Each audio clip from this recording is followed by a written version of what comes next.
Genuine concern, I think, for the US government, in the sense that because the parent company of TikTok is a Chinese company. Collect certain information about the device you use to access the platform, such as your IP address, user agent, mobile carrier, time zone settings, identifiers for advertising purpose, device IDs, your screen resolution and operating system, app and file names and types.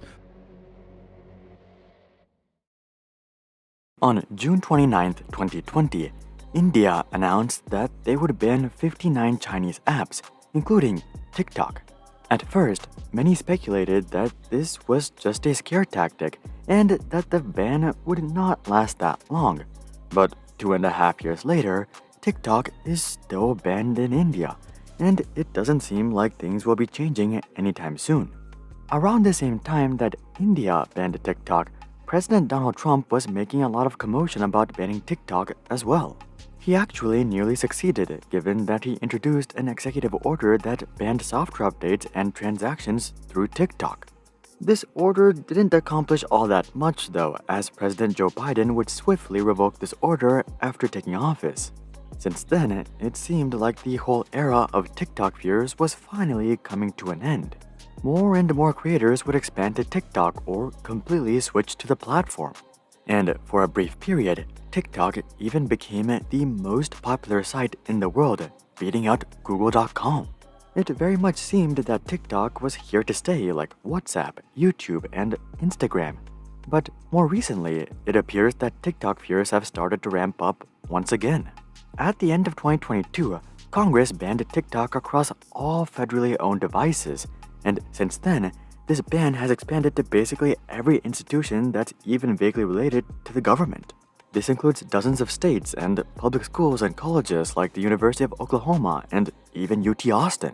There's even a push from the FCC to completely ban the app from both the Apple App Store and the Google Play Store. And considering that Apple did not hesitate to ban Fortnite a few years ago, they probably will not hesitate to ban TikTok, especially if they have government support. But likely the biggest threat for TikTok is the fact that both sides of Congress are now taking this issue seriously. In December, a Democratic senator suggested that Donald Trump may have been right about TikTok and that the sooner we bite the bullet, the better. So, banning TikTok is no longer just a right-wing talking point, and the US is by no means the only country having these talks. In fact, China themselves does not allow the global version of TikTok to be used within their country. So why is TikTok getting banned around the world?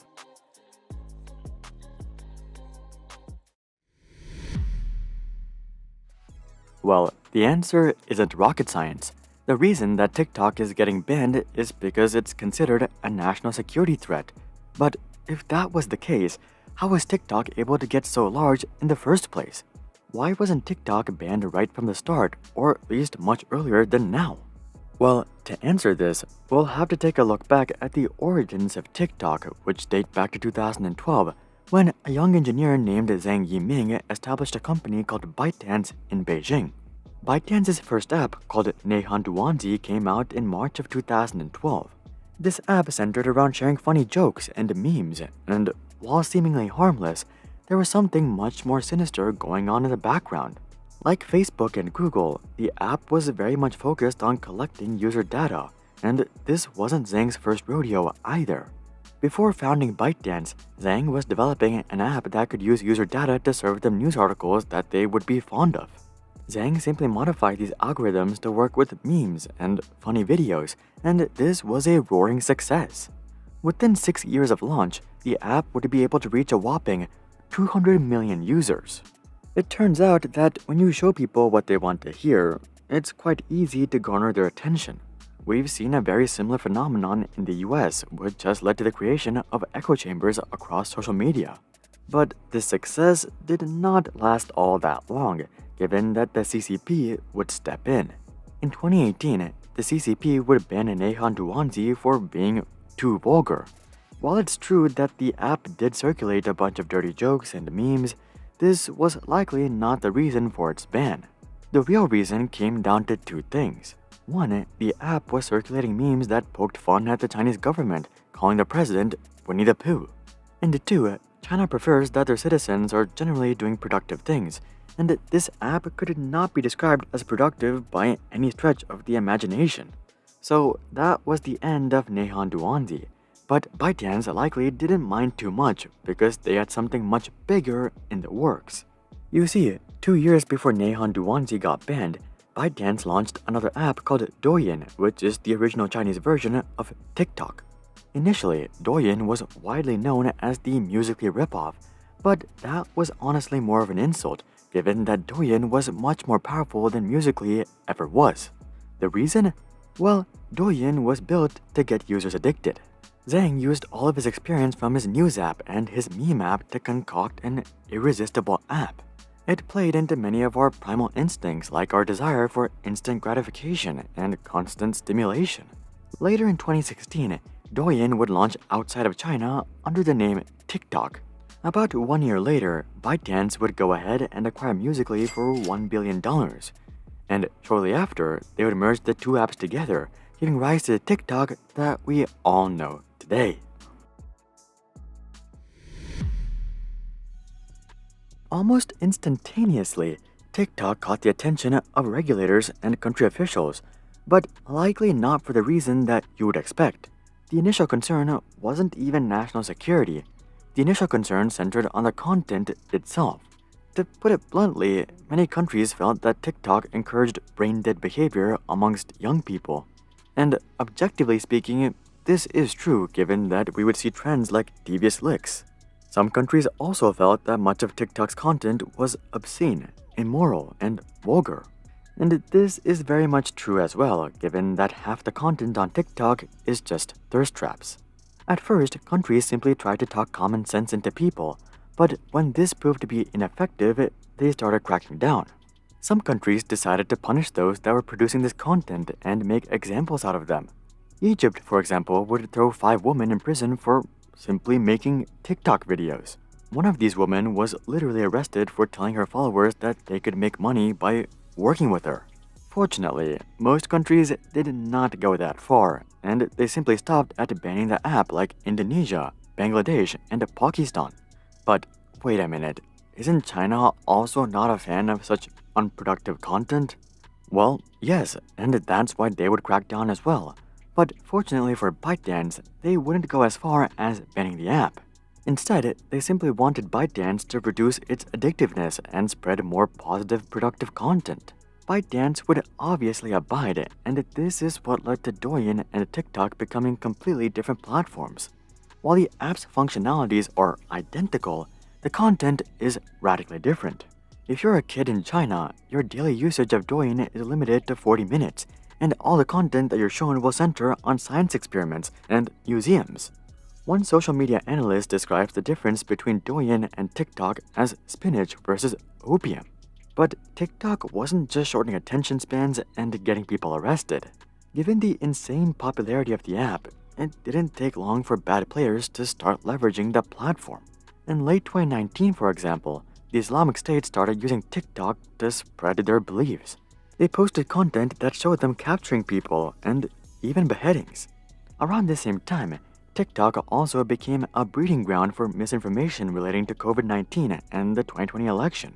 Things got so bad that TikTok had to go in and delete 340,000 videos about the 2020 election and 50,000 videos about COVID-19. 2 years later, it doesn't seem like things have gotten much better on TikTok. NewsGuard found that as much as 20% of news-based content on TikTok contained some form of misinformation. Clearly, this war against misinformation is very much ongoing. But it didn't take long for countries to realize that all of this unproductive content was just a singular battle, a distraction. The real war was the cyber war against China.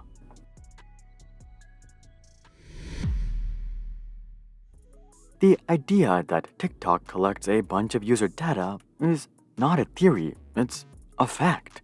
It's actually blatantly specified in their privacy policy on their official website. Here's some of the information that they collect: IP address, location data, keystroke patterns, mobile carrier, and even biometric data, including face prints and voice prints. They also analyze all of the videos that are posted on the platform to gather further information about location and the people in the video. And those are just the variables that TikTok openly admits to collecting. In the past, TikTok has gone as far as trying to hack through Apple's privacy policy to collect more data. They have also successfully bypassed Google's security protocol. Fortunately, Apple and Google did catch on to this, but that just goes to show how far TikTok is willing to go. And the reality is that if TikTok was truly just trying to serve the most relevant content and make the most amount of money possible, they would not go to such extents because they would not want to risk getting banned by Apple or Google and risk long-term revenue. But given that they're willing to risk the future of the company on collecting more data, their intentions become a lot more shady. And it didn't take long for evidence to start popping up. In August of 2022, for example, Forbes revealed that 300 current TikTok and ByteDance employees had previously worked for Chinese state media. While this is suspicious in its own right, the story doesn't end there. For obvious reasons, TikTok was not a fan of Forbes exposing this information, so they started spying on Forbes journalists to try to identify their sources. Ironically, Forbes would end up writing a story about this as well, and the craziest part is that TikTok did not even try to deny the claims. They admitted that yes, some of their employees had been spying on Forbes journalists. However, according to TikTok, these employees acted on their own accord and do not represent the company's actions. But you can take that for what you will. Also, everything that we're covering is simply public info. Organizations like the CIA likely have a lot more dirt on TikTok. But then, why wasn't TikTok banned 2.5 years ago in the US along with countries like India? Well, the answer is politics. 2.5 years ago, the 2020 election was just around the corner, and Democrats could not risk agreeing with Donald Trump as that could sway swing voters. Also, I'm not picking on the Democratic Party specifically. If Democrats were in power and they proposed a TikTok ban, the Republicans would not have risked agreeing with the Democrats either.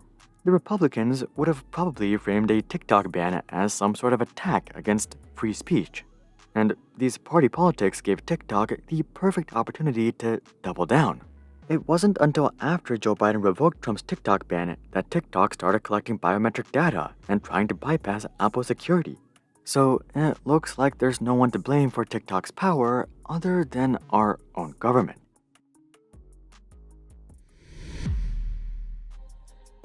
At this point, the evidence against TikTok is becoming irrefutable, and the midterm elections are over. So it looks like both sides of Congress are finally starting to take action and do what they deem is appropriate. This appears to include banning TikTok altogether. So far, they've only banned TikTok across government organizations, but it's also only been 1 month since they started taking this threat seriously. So it's more than likely that more bans and restrictions are around the corner. And while you can argue all you want that ByteDance isn't doing anything that American companies weren't already doing, the reality is that the US would rather have American companies have this data than Chinese companies. So if you're an avid TikTok user, you might want to get used to Instagram Reels and YouTube Shorts, because the era of TikTok may soon be coming to an end.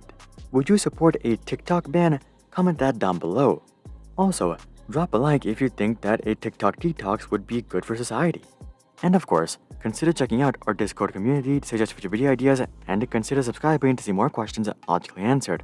But until then, I'm Hari, and I'll see you guys on the next one.